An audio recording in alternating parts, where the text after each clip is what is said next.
Welcome to you all in my today's current affairs video. आज हम discuss करेंगे 10 most important questions the Hindu के। तो पहले क्वेश्चन से शुरू करते हैं। Recently Poland has announced its withdrawal from the Istanbul Convention. Istanbul Convention refers to, हाल ही में पोलैंड एक कंट्री है जिसने इस्तांबुल कन्वेंशन से विड्रॉ का डिसीजन लिया है। तो इस्तांबुल कन्वेंशन क्या है? Option A, a European Treaty on Preventing and Combating Violence Against Women and Domestic Violence. Option B, Convention Restricting Child Trafficking and Slavery. Option C, a convention to support the rights of LGBT community. और option D, none of above. तो इसका right answer है option A, a European Treaty on Preventing and Combating Violence Against Women and Domestic Violence. Poland जो European Union का एक part है जिसकी एक ट्रीटी है इस्तांबुल कन्वेंशन। तो पोलैंड इस ट्रीटी का साइनी है and now it is going to withdraw from this treaty. Poland ने इसको बताया है कि ये जो कन्वेंशन है ये जेंडर बायस्ड है। This was the article in today's Hindu. Poland to quit treaty on violence against women, it has an elements of ideological nature. हमारा नेक्स्ट क्वेश्चन है, which country is going to host the Indian Premier League, जिसे हम IPL बोलते हैं, IPL 2020, which is to be commenced between 19 September to 8 November. Option A, Bangladesh. Option B, Australia. Option C, United Arab Emirates, जिसको UAE भी बोलते हैं, and option D, Britain. तो इसका सही आंसर है यूनाइटेड अरब एमिरेट्स, UAE। आज के न्यूज़पेपर में इसका आर्टिकल है वो इस तरह था, IPL in UAE will make task easier. Question 3, which state government has proposed a conditional re-engagement of state government employees as an alternative to raising their retirement age to ease the immediate strain on the state finances as a COVID-19 response strategy? हमारे देश का कौन सा ऐसा राज्य है जो state government employees हैं उनको री एंगेज करने का प्लान प्रपोज किया है एक अल्टरनेटिव के रूप में, जिसमें जो स्टेट एम्प्लॉयज हैं उनके रिटायरमेंट एज को इंक्रीज करने की बात बोली गई थी। उसके ऑल्टरनेटिव में ये इसलिए किया गया है क्योंकि जो स्टेट का फाइनेंशियल बर्डन है उसको, उस स्ट्रेन को लूजन अप करने के लिए। तो दिए गए ऑप्शंस में से option A Bihar, option B West Bengal, option C Gujarat, option D Kerala. The right answer is Kerala. This was the article in today's newspaper, panel moots re-engagement of government employees in Kerala. Which country recently became the last country of the world which got infected with COVID-19 after it discovers its first COVID-19 suspect? World की ऐसी कौन सी last country है जो कोविड-19 से affect हुई है और जहां पहला केस कोविड-19 का मिला है? Option A Brunei, option B Kiribati, option C North Korea, option D Nauru. तो इसका जो राइट आंसर है वो है North Korea. North Korea reports first case as global infections top 16 million. Prime Minister Narendra Modi has launched high throughput COVID-19 testing facilities on 27 July 2020, capable of testing up to 10,000 samples daily. These facilities have been set up at Prime Minister Narendra Modi ने एक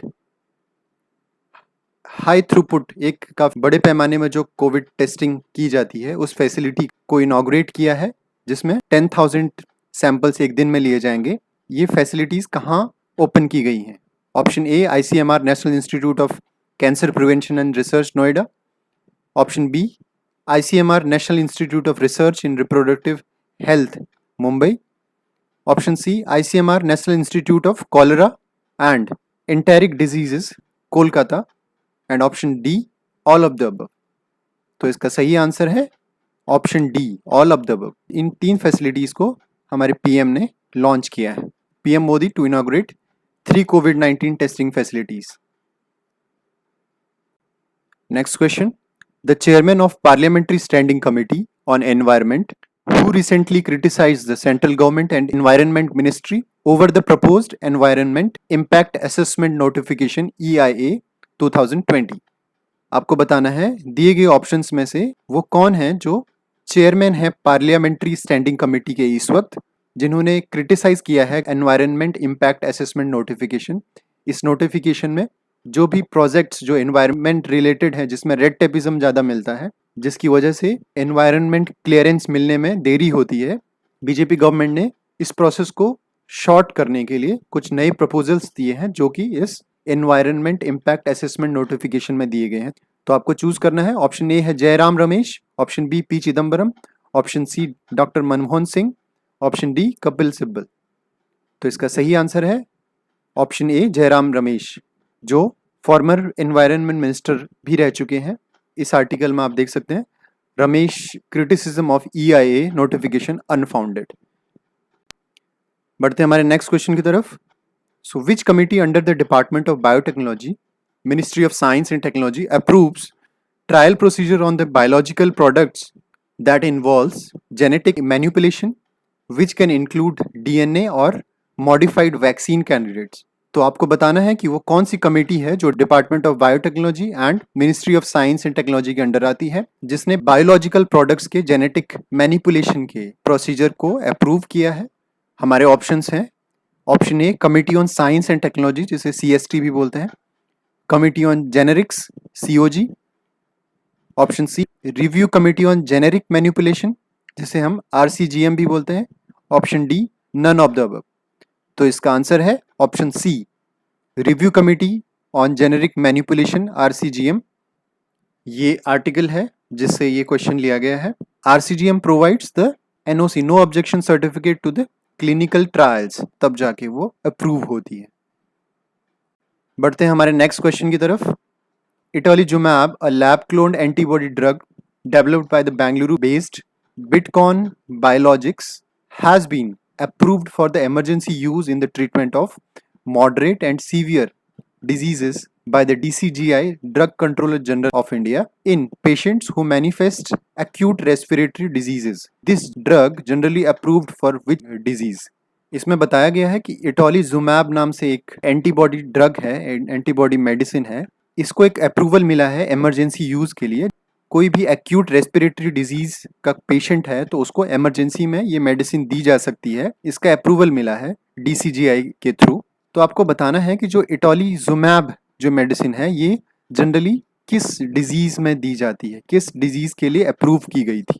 option A है pneumonia, option B psoriasis, option C chronic bronchitis, option D tuberculosis. तो इसका सही answer है psoriasis. Psoriasis एक skin disease है जिसमें स्किन में पैचेस बनने लगते हैं और रेस्पिरेटरी सिस्टम सीवियरली और बैडली अफेक्ट होता है। इस आर्टिकल में आप देख पा रहे होंगे, इटोलिजुमैब में go of regimen, COVID-19 task force is not in favor of the emergency use of the psoriasis drug. Next question. A 3-judge bench of the Supreme Court of India has recently took suo motu and issued a notice of contempt of court for undermining the dignity and the authority of the institution of Supreme Court in general and the office of the Chief Justice of India in particular, against whom this notice has been issued.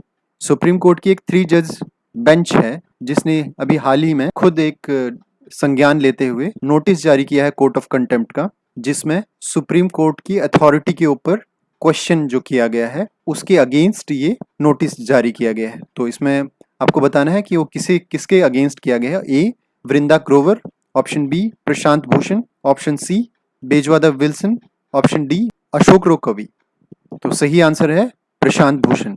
इन्होंने हाल में ही हमारे जो CJI हैं justice Sharad Arvind Bobde, recently आपने सुना होगा, उन्हें एक लग्जरी सुपर बाइक में बैठे हुए देखा गया था एक पिक्चर में। तो उसके अगेंस्ट प्रशांत भूषण ने ट्विटर पे कुछ कमेंट किया जिसके ऊपर सुओ मोटो लेते हुए सुप्रीम कोर्ट ने उन्हें कंटेम्प्ट ऑफ कोर्ट के लिए नोटिस भेजा है।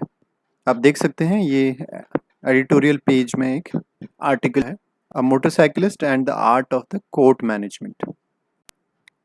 बढ़ते हैं हमारे आज के लास्ट क्वेश्चन की तरफ। Recently after the scuffle started with China on April 18, Government of India came with new FDI policy, which said an entity of a country which shares land borders with India or where the beneficial owner of an investment into India is situated in or is a citizen of any such country can invest only under the government route. Which department issued this notice?